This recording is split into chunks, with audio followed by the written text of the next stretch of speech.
Pawan cinema engineer బాబు first look release అయింది. అవును, పవన్ కళ్యాణ్ త్రివిక్రమ్ కాంబినేషన్లో తెరకెక్కబోతున్న సినిమా ఇటీవలే కదా మొదలైంది. అప్పుడే ఫస్ట్ లుక్ ఏంటి అనుకుంటున్నారా? అదే పవన్ ఫ్యాన్స్ అభిమానం అంటే.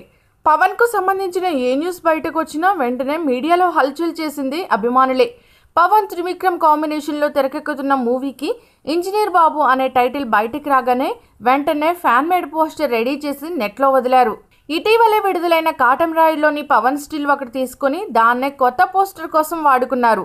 త్రివిక్రమ్ సినిమాలో పవన్ సాఫ్ట్వేర్ ఇంజనీర్ పాత్రను పోషిస్తున్నట్లు వార్తలు వస్తున్న నేపథ్యంలో ఈ సినిమాకు ఇంజనీర్ బాబు అనే టైటిల్ పెట్టేశారు అభిమానులు. దీనికి ఇంటి పేరు ఒంటి పేరు అంతా ఇదే అనే ఆసక్తికర ట్యాగ్లైన్ కూడా జోడించడం విశేషం. పీకే 25వ సినిమా అంటూ స్టాంప్ కూడా వేయడం. పోస్టర్ అందంగా స్టైలిష్గా తీర్చిదిద్దడంతో సడన్గా చూస్తే ఇది ఒరిజినల్ ఫస్ట్ లుక్ పోస్టర్ ఏమో అని జనాలు అనుకుంటున్నారు. ప్రస్తుతం ఈ మూవీ షూటింగ్ రామోజీ ఫిల్మ్ సిటీలో శరవేగంగా జరుపుకుంటుంది. ఈ మూవీ కోసం ఎన్నడూ లేని విధంగా పవన్ దాదాపు 12 గంటలు షూటింగ్లోనే పాల్గొంటున్నారు. For more details please subscribe news mark.